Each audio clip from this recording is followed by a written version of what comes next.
Hello guys, this is Matteo and I'm recording the commentary for the Beheaded gameplay.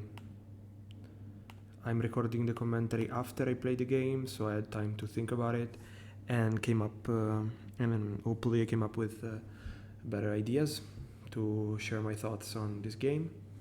So I want to say first of all that the art is very nice and the whole presentation is, I think, worked very well. And it's fine and it's very well done.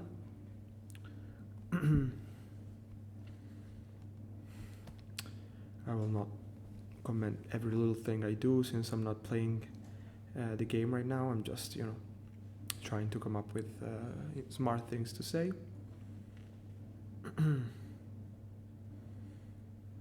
So yeah, of course, the game starts with you picking up your head, and I think I voted for this game because I really like the idea of you throwing your head around. So of course I was eager to see what the game had to offer. So the movements is classic, and you move with the usual letters, and you throw around your head with the mouse. And I want to say that although I like the vibe, the idea, and the rhythm of the game, I felt like the control, let's say the controller for the head was a bit could have been done a little, not better, just let's say in a slightly different way, because I feel like you should be able to throw your head around. You should be able to throw your head around while you're moving. So it has a bit more flexibility with movement and game mechanics, because right now it feels like you have to stop forever in order to shoot your head. But other side from that, I feel like the controller is fine. Also, the fact that it has fall damage, I get it, that it was included for, let's say, level design purposes, since it forces you to jump in certain ways and interact with the world in certain ways. But since it's, let's say, a puzzle platform, I would say, I feel like it's a bit counterintuitive, and it forces you to not jump around and not play around maybe in the best way possible. But that's probably just a personal opinion, so maybe listen to other people. The mechanic that you, let's say, for their that you come back to life when you die, it's okay.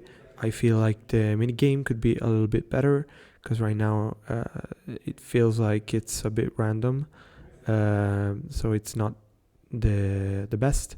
But the idea of having to do something to keep playing is okay. I think it's okay, and it works well, and it fits the vibe of the game. And I want to say in general that the levels were very good with the platforms and the movement in general. It worked very well. You had to explore a bit, move around, and experiment with the different levels. It was very, let's say, intuitive to understand, but at the same time you had to think a bit about what you were doing, so not just too easy or obvious. Just the right balance between easy to understand and still you have to think about what you're doing. So yeah, here I'm just navigating the level, trying to get to the end. There's a new mechanic of the trigger that is of course different from the one you just push the button, because the head needs to be there. So maybe you can implement a few differences in the gameplay when you do not have the head, so that maybe you're faster or you can jump higher. There is another game from Polemy that has something similar, Journey to Antarctica, I think. So yeah, that if you're lighter, since you do not have the head, so maybe you can go faster or jump higher. Maybe it's already the case and I did not notice, but I'm not sure. I don't think so. Anyway, I don't mean to give you any idea. I'm sure you'll think about it and you'll have better ideas. It's just my 2 cents on the thing. So yeah,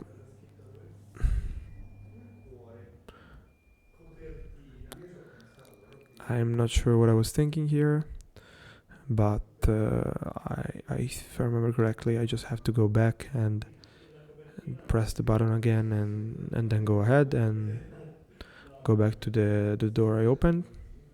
Yeah, that's the case. Um, so yeah, also I want to mention the fact that further on in the game, you have new power up. So your head gets aflamed, and you can do stuff with your head and the fire, and that's again another good idea, I think. Let's say a bit Zelda-like with the arrows that in Zelda with the arrows you light up the torches. That's I think it's a good idea, and it allows for some mechanics and some other level design choices. I'm curious of what you're planning on introducing next. Some other power ups, maybe I don't know, frozen head or something else. So yeah, I think that the idea of switching heads is funny and it works well.